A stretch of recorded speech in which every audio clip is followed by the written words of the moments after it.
नमस्कार दोस्तों, स्वागत है आपका हमारे YouTube चैनल पर जिसका नाम है परीक्षिता एकेडमी। और आज के हमारे इस वीडियो में हम बात करने वाले हैं पटवारी परीक्षा रिव्यू के बारे में, जो कि है 20 अप्रैल 2023 फर्स्ट एंड सेकेंड शिफ्ट दोनों का हम यहाँ पर रिव्यू देखने वाले हैं। तो इन दोनों ही शिफ्टों में पूछे गए जनरल अवेयरनेस, साइंस और कंप्यूटर की क्वेश्चंस की मुख्य रूप से हम बात करने वाले हैं, जो कि मेमोरी बेस्ड है और जो हमको मिल पाए हैं उनके बारे में।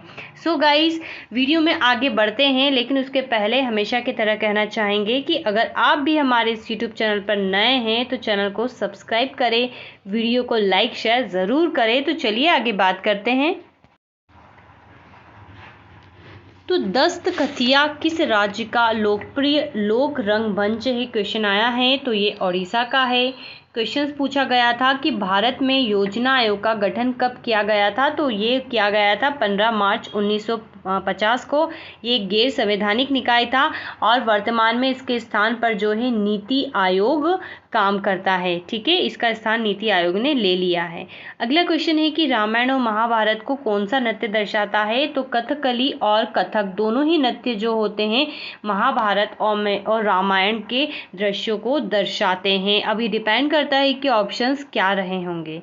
मालव गुफा किस राज्य में? इस प्रकार से कोई क्वेश्चन आया था। आई थिंक एक गुफा में थोड़ा कंफ्यूजन है, इसलिए हम यहाँ पर इसका आंसर नहीं लिख रहे हैं। आगे हम बढ़ते हैं और बात करते हैं नेक्स्ट की। तो रसखान ने अपनी रचनाओं में किस छंद का उपयोग किया है? प्रश्न आया है, तो इसका उत्तर है सवैया छंद। अगला प्रश्न है कि 2011 की जनगणना के अनुसार राष्ट्रीय उत्पादन में कृषि क्षेत्र का कितना योगदान रहा है? तो वो रहा है 54.6%। नेक्स्ट है कि महिला जैविक रूप से पुरुषों से ज़्यादा बेहतर क्यों होती है? तो सहनशीलता और स्टेमिना के कारण होता है। ठीक है, ये ऑप्शन में था, उपयुक्त यही था। सबसे ज़्यादा जो भी ऑप्शंस थे 4, उनमें से यही था सटीक। अगला प्रश्न की बात करें तो चंदेल वंश से कोई प्रश्न पूछा गया है। अब श्योर नहीं है कि चंदेल वंश से किस प्रकार से प्रश्न आया होगा। अगर हम बात करें तो कल की शिफ्ट में भी, आज हम 19 तारीख की शिफ्ट में भी जो है चंदेल वंश से क्वेश्चन पूछा गया था कि कंदरिया महादेव मंदिर का निर्माण किसने करवाया है। इस तरीके से आया था। अब अगर हम बात करें चंदेल वंश की, तो इसका लगभग 9वीं सदी में जो है इसकी स्थापना की गई थी महोबा क्षेत्र में। फिर इसके जो प्रसिद्ध राजा हुए हैं यशोवर्मन, लक्ष्मण वर्मन हुए हैं। हो सकता है यहाँ से क्वेश्चन आया हो। इन्होंने जो है मालवा के चेदी शासक को हराया था, राष्ट्रकूट से कालिंजा दुर्ग जीता था। ठीक है, इस प्रकार से करा था। और देवपाल जो प्रतिहार नरेश थे उनसे वैकुंठ की जो है चतुर्भुज मूर्ति लेकर आए थे और विष्णु मंदिर का निर्माण करवाया था। राजा धंग ने जो है पार्श्वनाथ मंदिर और विश्वनाथ मंदिर का निर्माण करवाया था। और विद्याधर ने कंदरिया महादेव मंदिर का निर्माण करवाया था। और जो परमार्थी देव थे, इनके दरबार में जो है आला और उदर रहते थे। ठीक है, और आला उदर काफ़ी प्रसिद्ध रहे हैं। तो इस प्रकार से इसके बेसिक्स इसके बारे में बातें थी। हो सकता है कोई अलग क्वेश्चन आया हो या फिर इन्हीं में से कोई क्वेश्चन हो। अगर हम बात करते हैं नेक्स्ट क्वेश्चन की, तो एक निजी कंपनी के निदेशक कितने होते हैं? तो कम से कम 1 होना चाहिए। और सार्वजनिक कंपनी में कितने निदेशक होते हैं? तो कम से कम 3 होना चाहिए। शायद इस प्रकार का भी जो है प्रश्न पूछा गया था। नेक्स्ट प्रश्न की बात करें तो हड़प्पा सभ्यता के लोग किस पशु से परिचित नहीं थे? तो हमें हड़प्पा सभ्यता के जितने भी अवशेष मिलते हैं तो घोड़े का परिचय कम मिलता है। ऐसा मानते हैं कि शायद घोड़े से परिचित नहीं थे। हालांकि ये आंसर हमारा दिया हुआ है। ऑप्शंस क्या थे वो मायने रखते हैं। जैसे पशुपतिनाथ जो है एक सींग वाले गेंडे का मिलता है। तो इस प्रकार से जो वहाँ की मोहरें मिली है, तो उससे हमें समझ में आता है कि वहाँ पर उन्हें इन लोगों पशुओं का जो था ज्ञान था। अगले प्रश्न की तरफ बढ़े तो फीफा से कोई क्वेश्चंस पूछा गया था। ठीक है, भारत के अगले प्रश्न की बात करते हैं तो संविधान के अनुच्छेद में किसके तहत विदेशियों को भारत की नागरिकता दी जाती है, या इसके इक्विवेलेंट कोई प्रश्न आया था। तो ये इसका उल्लेख, नागरिकता का उल्लेख संविधान के अनुच्छेद 5 से 11 के बीच में दिया हुआ है। सन 1800 में किस हिंदू शासक ने अंग्रेजों के युद्ध के लिए ललकारा था? ठीक है, तो इस प्रकार से कोई प्रश्न पूछा गया है। अभी हमको जो है इसका रिमाइंड नहीं हो रहा है, क्विक रिमाइंड। तो आई थिंक ऑप्शन होते तो बता पाते हैं। यूनेस्को वर्ल्ड हेरिटेज साइट से प्रश्न पूछे गए हैं। तो यूनेस्को की वर्ल्ड हेरिटेज साइट में इस समय 40 जो है प्लेसेस है, जिसमें से मध्य प्रदेश के 3 हैं प्रमुख। हॉकी से संबंधित कोई प्रश्न पूछा गया था। हम बात करें अगर साइंस की, तो साइंस के बहुत कम क्वेश्चन फिलहाल हमको मिल पाए हैं, मात्र 3। तो जो मिले हैं उनकी बात करते हैं। तो कोशिका का आत्मघाती थैला किसको कहते हैं? तो लाइसोसोम को कहते हैं।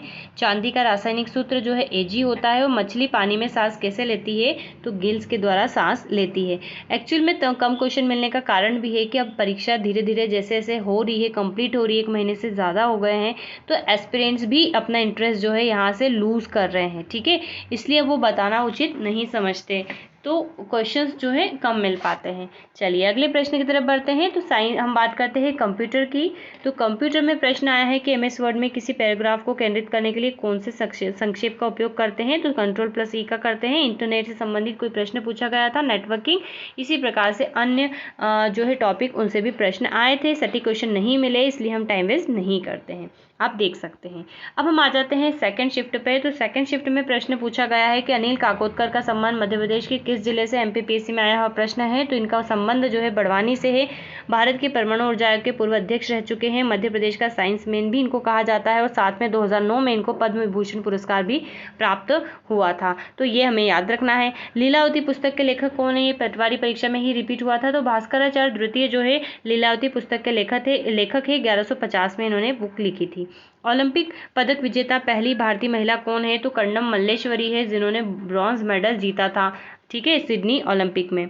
अभी हाल ही में नई रेलवे लाइन किस राज्य में बिछाई गई है? इस प्रकार से कोई प्रश्न आया था, तो फिलहाल हमको ये आंसर नहीं मिल पाया है। अगर हम बात करें नेक्स्ट क्वेश्चन की, तो उज्जैन के योगेश मालवीय किस खेल से संबंधित है? प्रश्न आया है, तो ये मलखंभ से संबंधित है। और योगेश मालवीय को जो है द्रोणाचार्य अवार्ड भी जो है भारत सरकार जो देती है, केंद्र सरकार के द्वारा दिया गया था।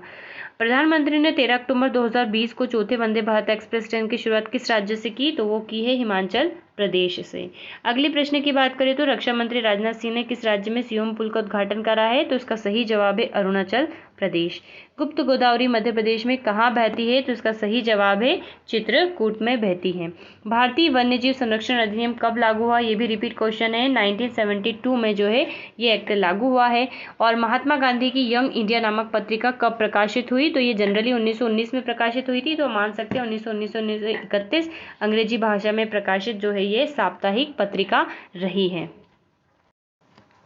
यंग इंडिया के अलावा गांधी जी की और भी कुछ प्रसिद्ध है। तो नवजीवन भी इन्होंने प्रकाशित की थी 1919 में ही, जो कि गुजराती भाषा में थी। हरिजन इनकी जो प्रसिद्ध रही है पत्र पत्रिकाएं, जो कि 1933 में थी और हिंदी में प्रकाशित हुई थी। इसी प्रकार से हिंद स्वराज भी है, 1909 में गुजराती में एक जहाज पर लिखी थी। और बहुत प्रसिद्ध है सत्य के साथ मेरे प्रयोग, जो कि 1925 में गुजराती में लिखी थी। तो सभी गुजराती में है, केवल यंग इंडिया इंग्लिश में थी और जो हरिजन है हिंदी में थी, आप ऐसे याद रख सकते हैं। अगले प्रश्न की तरफ बढ़े तो प्रश्न पूछा गया है कि भारत में जीएसटी कब लागू हुआ? ये भी रिपीट क्वेश्चन है। तो ये हुआ था 1 जुलाई 2017 को। कहीं ना कहीं एनालिसिस का बेनिफिट मिलता है। जो लोग स्टार्टिंग से सभी बेनिफिट जो है एनालिसिस देखे होंगे, तो निश्चित रूप से ये वाला पोर्शन उनका अच्छे से कवर हुआ होगा। अब हम अगले प्रश्न की तरफ बढ़ते हैं, विज्ञान पर आते हैं। तो विज्ञान के भी इस शिफ्ट के काफी कम क्वेश्चन मिले हैं, इसीलिए हम दोनों शिफ्ट को ही मर्ज करके ला रहे हैं। तो प्रश्न है पहला कि मनुष्य के हृदय में कक्ष कितने होते हैं? तो जनरली मनुष्य का हृदय जो होते हैं 4 कक्ष में डिवाइड होता है। आलिंद और निलय होते हैं, बायां आलिंद, बायां निलय, दायां आलिंद, दायां निलय, इस प्रकार से 4 होते हैं। कैल्शियम ऑक्साइड का दूसरा नाम पूछा गया है। तो बुझा हुआ चूना जो है कैल्शियम ऑक्साइड का नाम है CaO। अगर इसमें पानी डाल देंगे, देखिए H2O पानी डाल दिया तो ये बन गया कैल्शियम हाइड्रोक्साइड। तो ये इसको बोलते हैं बूझा चूना, ठीक है। बूझा चूना मतलब बुझा दिया। बुझाते किससे? पानी से बुझाते हैं। और तो बिना बुझा चूहे का एग्जाम्पल जो होगा CaO यानी कि कैल्शियम ऑक्साइड होगा।